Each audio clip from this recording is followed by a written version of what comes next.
Hey, what's up, everybody? This is Charles Debunking. I want to welcome you guys to another episode of the DREAMERSPRO show, where we cover everything from sports, hot topics, classic debates, entertainment, and when we give you guys a fresh perspective on things and how we see them. And today we have a very, very interesting show for you guys.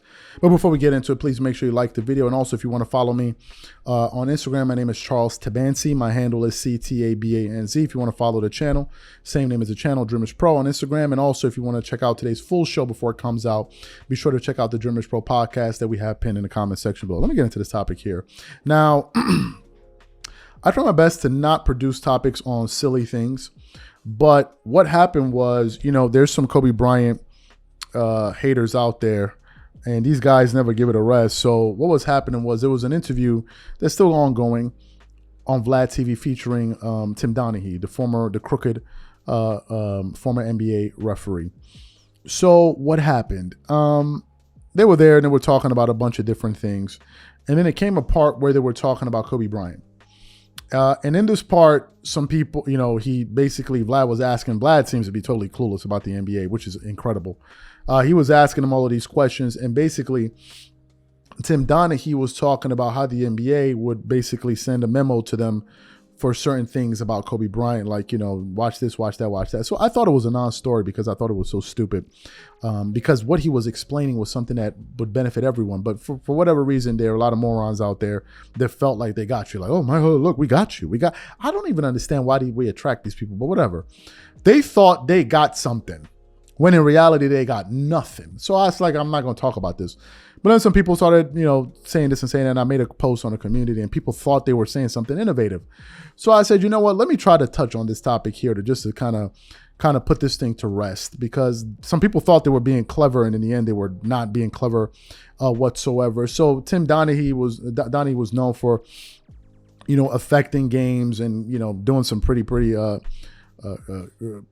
crazy stuff. They ultimately got him in some serious trouble with the NBA, with games and all of that stuff. So he was basically explaining to Vlad how, he was kind of modifying the way he would referee, and certain referees would kind of referee the game when Kobe Bryant was playing. So what we want to do is play exactly what he had to say here before I give away too much. And then we're going to come back and continue on the show. Take a listen to that there. Okay. And this is sort of an interesting topic because, and you mentioned this, I think, on 60 Minutes, like, at one point, the entire time, but specifically at certain times, the NBA was favoring Kobe.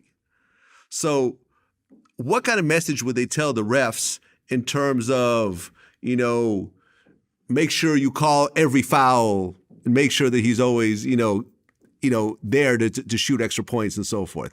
How clear was the message coming from the NBA to the refs? It was very clear. I'll never forget when Kobe was in a playoff series with the Phoenix Suns, and I forget who the defender was, but they called him the Kobe Stopper, or he referred to himself as the Kobe Stopper.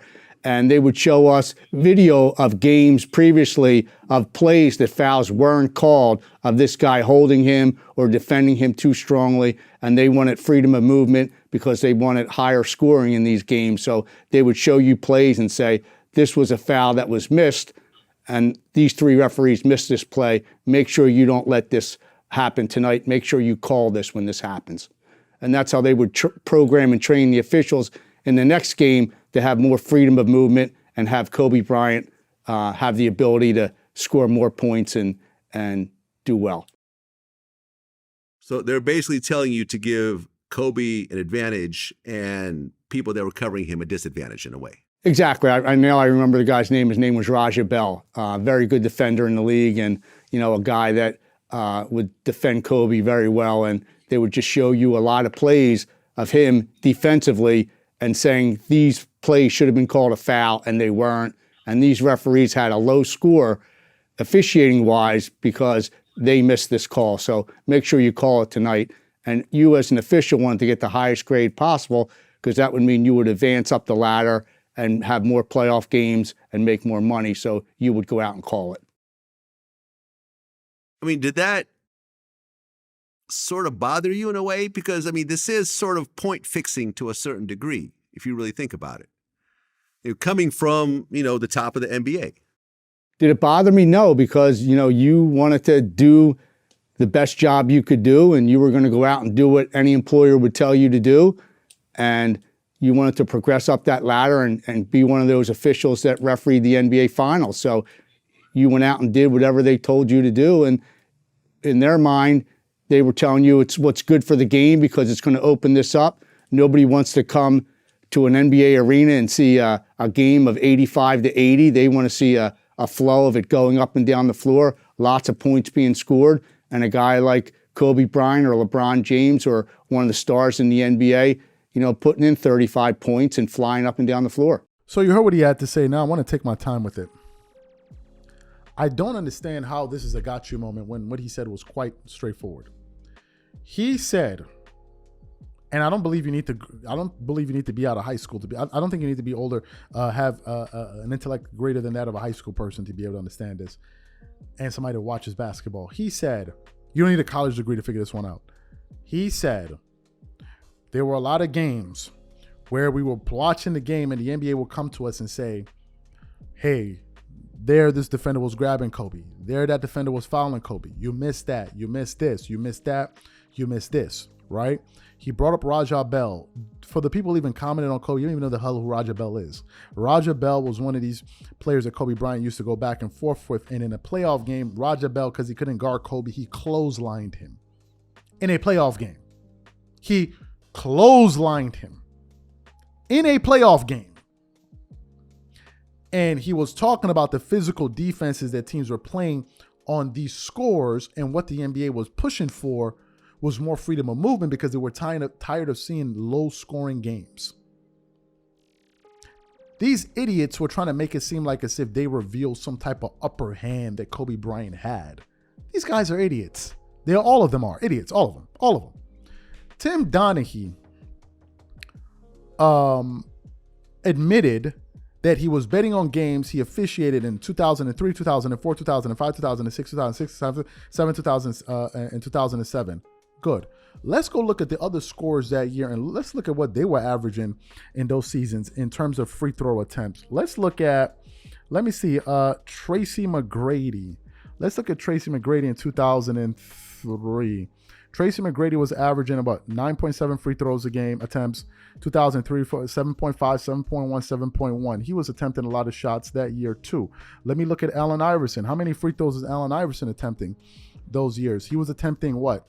In 2003, he was attempting 9. 2001, 2002, 9.8. 2003, 4, 9.5. 2004, 5, 10.5. Another 2006, 2007, 11.5. Another one at 06, 07, 9.4. Let's go to Kobe Bryant. I'm trying to look at this magic that he was doing for Kobe. Let's look at Kobe Bryant. That year, 2004, 2005, he was averaging 10. 2005, 2006, he was averaging 10. 2006, 2007, he was averaging 10. The year before, 2003, 04, he was averaging 8.2. Let's look at LeBron James. How many free throws was he averaging since he always drafted a free throw line? 2003, that was his first season. Next year, he was averaging 8 free throws attempt. 10.3 in 05, 06. 9 free throws in 06, 07. 10.3. So help me figure it out. What's this bias that Kobe Bryant had that all these other scores didn't have? Let me figure it out. Y'all thought y'all figured something out. What did y'all figure out? What's this biased? Hello? What's the biased? What's this secret preferential treatment that Kobe was getting? In the 2000s, the NBA, the average score per game was 96.7, 96.9 points per game. Let's say 97 points per game. They wanted to increase the scoring, so he allowed more freedom of movement. How is this a Kobe special thing? These guys are idiots. They are idiots, these people they are idiots. And they thought they were saying something so innovative. Like, oh, look, you didn't get nothing. Go get a book. You dudes, man, I don't understand you. Y'all thought y'all really look at the preferential. Really, we want to go down that road about preferential treatment and things happening in the NBA?